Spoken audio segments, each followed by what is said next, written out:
Also, 4, 5. taming No. teenage boys. Just keep doing it. Down, mate. He's going to be chewed up and spat out.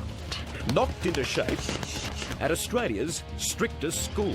Don't stop, keep swimming. It's simple. We ask you to do it, you do it. Don't let go of the rope. Now, they're graduating with honours. Well done, Mitchell. High five, yes.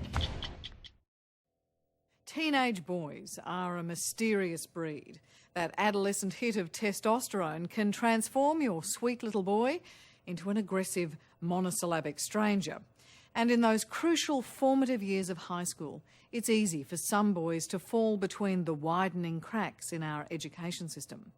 For decades now, at what may be Australia's toughest boys' school, Frank Dando has been picking up the pieces. Frank's strict code of traditional maths and English, combined with a gruelling exercise regime, comes with a healthy dose of old-school discipline. And the results speak for themselves. At 81 years of age, Frank and his committed band of teachers have never met a teenage rebel they couldn't tame. Guys, just go under the rope and just sit over there, away from the ledge. It's going to be very normal to feel scared. This is one lesson you won't find in the high school syllabus. You're very scared, Mitchell. Yes? I know you're petrified. But as 12-year-old Mitch Palmer is learning on top of Mount Macedon, west of Melbourne, at the toughest boys' school in Australia, the normal rules don't apply. So what you've got to do is listen. As soon as you stop listening, mate, that's when things go wrong. Guys. The Frank Dando Sports Academy is the last resort for boys like Mitch.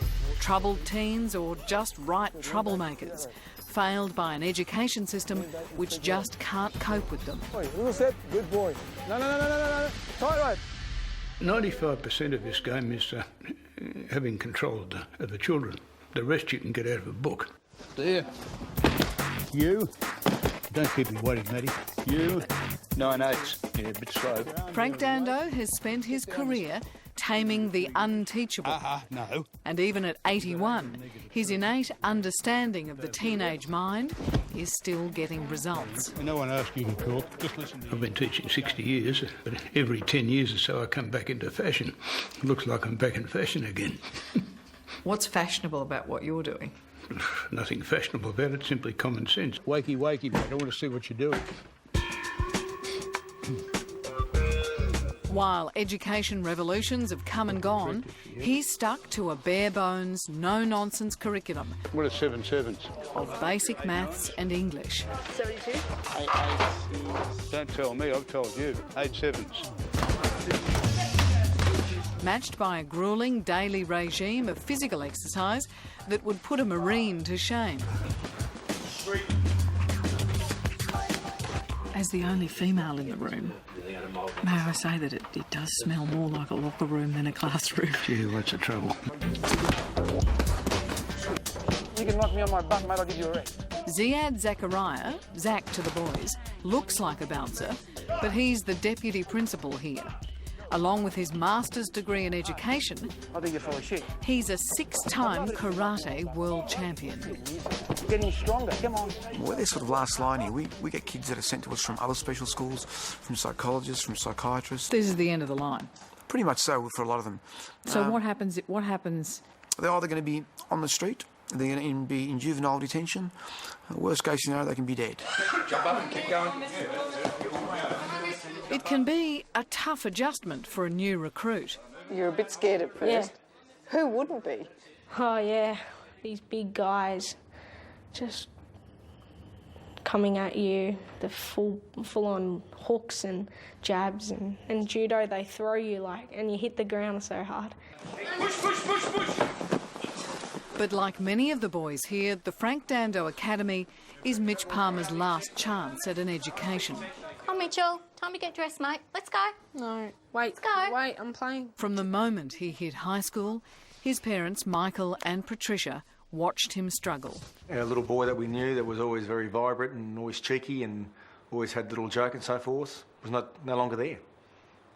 He'd been replaced by a boy who was troubled. Getting your lunch ready, mate. He invented excuses to skip class, fell hopelessly behind and became totally isolated.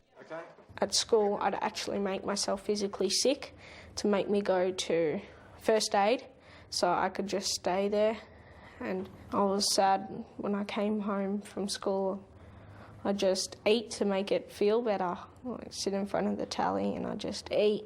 You don't want to see your child like that. It's awful. Was he starting to feel like a failure? Absolutely. At 12? At 12, what point exactly? Now, did you learn some tables last night? Tables? Tables. You know. Mitch is quickly learning that here, Don't look at me blankly. Have you got the motion table? his usual excuses don't cut it. At home in my book. That's very useful.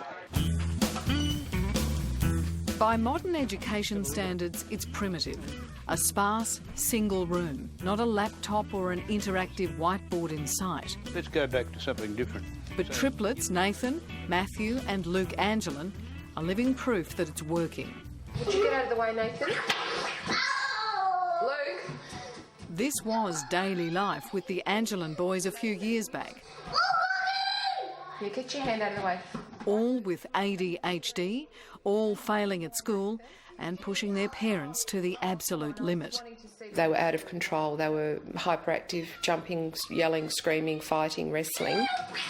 Mum Carolyn was powerless and desperate.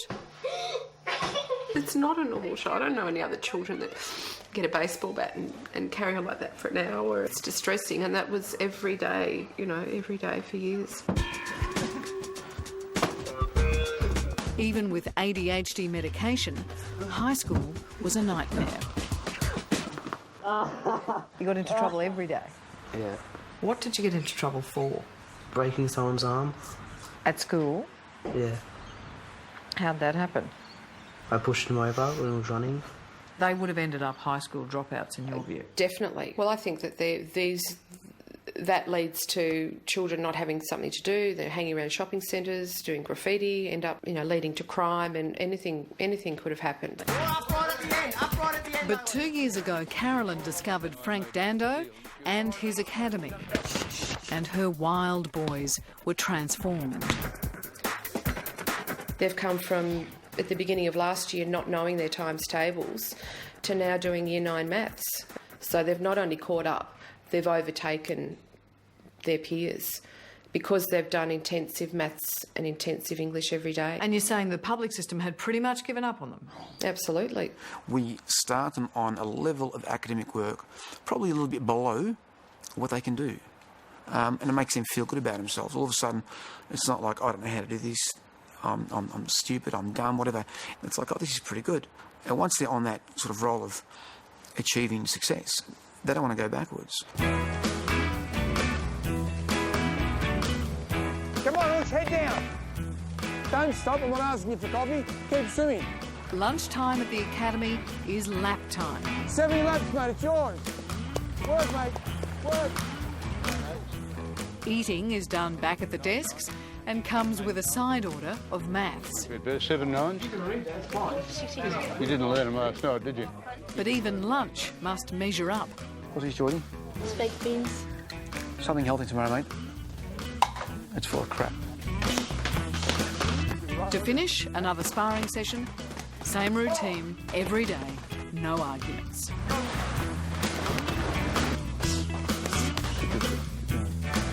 We don't have soft talk, we don't have time out. They're expert at talking their way out of absolutely everything. Here, it's simple. This is the rule. We ask you to do it, you do it. When you give me work that I've corrected as your homework, it's just not on, mate. Yes? So you just sit there and think about it before you join the rest of the class. It seems brutal, and Mitch's mum, Patricia, wondered at first whether it was too tough. Oh, blimey. This is a little fish in a very big pond. And when you saw all the physical things they were doing and what they were capable of, oh boy, he's going to be chewed up and spat out. Come on, keep it going.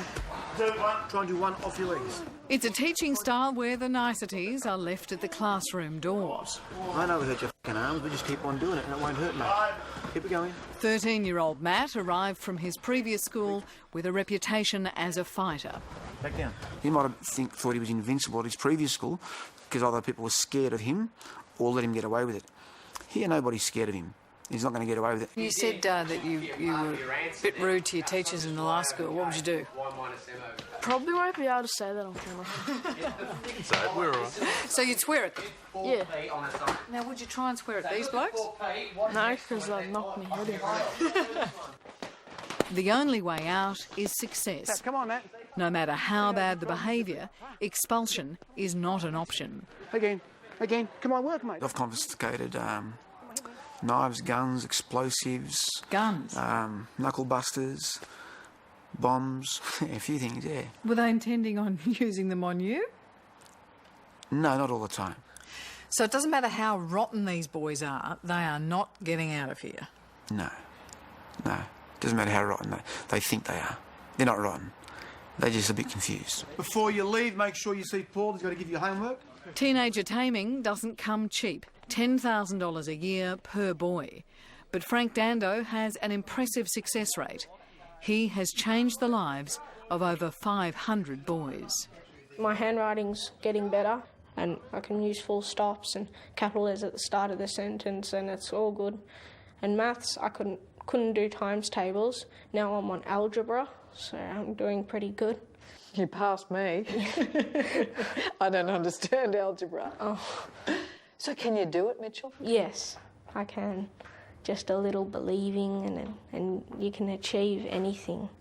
Generally, the test is the boy a reasonably happy, well-adjusted, athletic kid when he leaves with good basic skills. If that's the case, we've succeeded. OK, it's my three horrible old mates. And you're doing your... What are you doing, mate? Your basic multiplication. Could mainstream education take a lesson from Frank Dando? You know, get back to the basics. That's right. They need extra time. You know, there are a lot of children that have got extra, need extra help, extra time. And I think the current curriculum is just trying to cram too much in. What's the point of trying to learn Indonesian when you can't speak and spell English? You know, it's crazy. Now lean back on it, like try to pull against it now. There again, some might find it equally crazy to replace a nice, warm classroom with a windswept mountain where it's easy to lose your footing. Legs out wide. Don't let go of the rope. What do they learn by overcoming their fear, other than, I can abseil? They can achieve anything if they overcome certain obstacles in life and focus towards it. And that's the whole point of this. So it teaches them about real achievement and, I suppose, real courage. Definitely. And it is real courage. You look over the edge of this cliff, it's a long way down. No, thank you. Yes. That's it, keep going. Mitch is gradually being transformed in this new school. That's a nice small step. It doesn't take much for any of these boys. Just passionate, uncompromising teachers who create a learning environment where every boy will succeed. Good.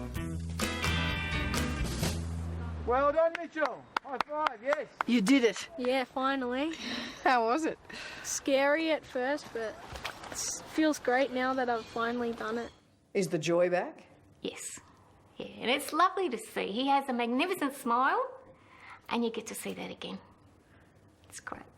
This is some school, hey? Yeah. This is a very different school, isn't it? I'm surprised it's not a reality TV show. Because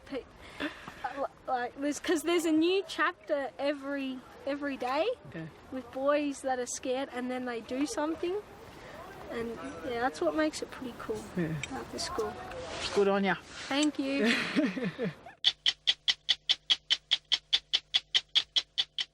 And if you'd like to know more about taming teenage boys, waiting online now is Ziad Zachariah, the Deputy Principal of the toughest boys' school in the country.